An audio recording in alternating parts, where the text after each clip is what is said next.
Sa kauna-unahang pagkakataon ay emosyonal na idinitalye ng aktres na si Kylie Padilla ang pinagdaanan niyang hirap kung saan lubos na nakaapekto sa kanya.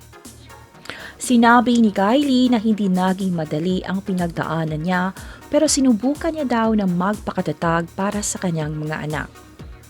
Dito inamin ni Kylie na dumanas din pala siya ng postpartum depression matapos niyang ipanganak ang second baby niya na si Axel. At hindi naman din lingid sa lahat ang nangyari sa kanila ng kanyang dating asawa na si Alger Abrenica. Ganun pa man lubos na nagpapasalamat si Kylie sa Panginoon dahil sa nalampasan niya daw lahat ng yon at maraming blessings din ang dumating sa buhay niya.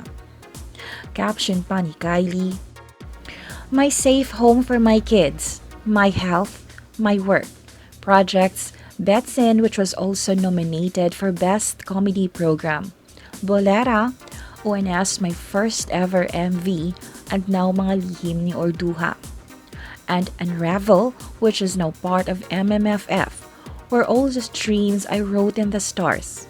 Kanina pa ako emotional about how thankful I am, how grateful.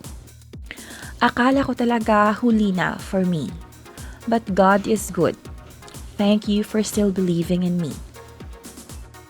Pagdedetalye pa ni Kylie, 3 years ago, in December, just before the pandemic, I had given birth to my second baby boy, Axel.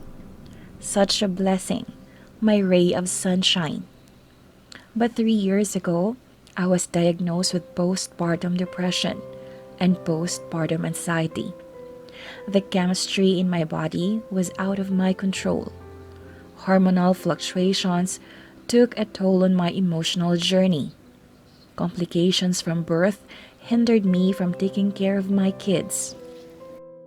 I've never opened up about this, but I was in constant pain, constant doubt of my future. If my body would ever recover, if I could even stand or walk properly ever again. I had to learn to muster the strength to trust that my body would heal, that I would regain my strength again, because it killed me to accept that I had no choice but to trust the care of my kids to someone else. Nothing was in my control. I missed my kids, but I had to rest to be able to recover, to take care of them. The next few years, the pandemic, challenges at home, everything pushed me to the brink of almost breaking, which I think almost everyone felt. These series of unfortunate events made me feel the most human I had ever felt in my life. I was a celebrity, but what did that even mean? I had gained so much weight. I was now a mother. I was no longer the person I used to be. Was there any kind of future left for me? So many doubts, an aching body.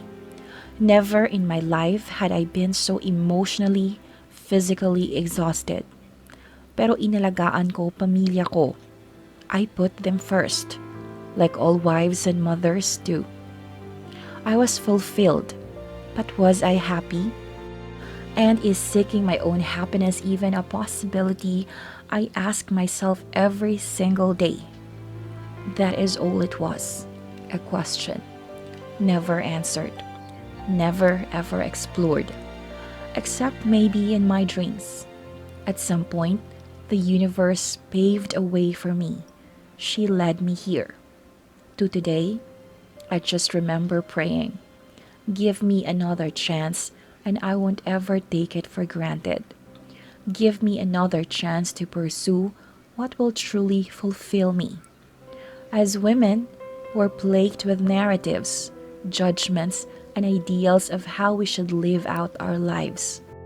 I played out mine, but once the story was something I refused to play along with, I left it.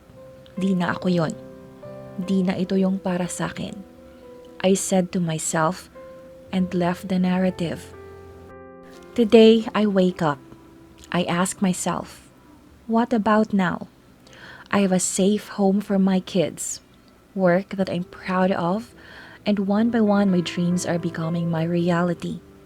After all my doubt, pain, and fighting the silent battles, fighting my own psyche for the right to be happy, I'm here.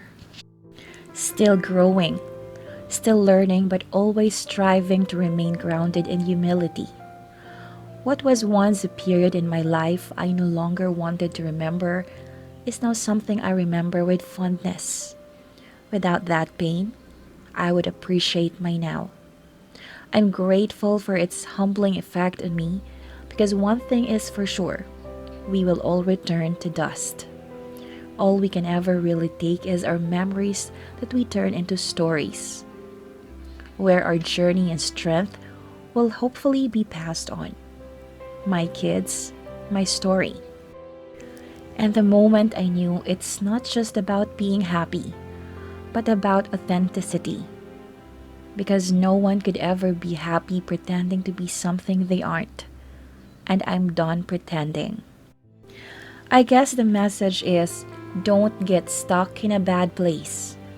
Know that life is a cycle. And good and bad, it all passes. Be in the moment, but don't be swept away from it. Live in your authenticity. Repair when you can. Laugh or make someone laugh. And last, but not least, celebrate yourself. You deserve it.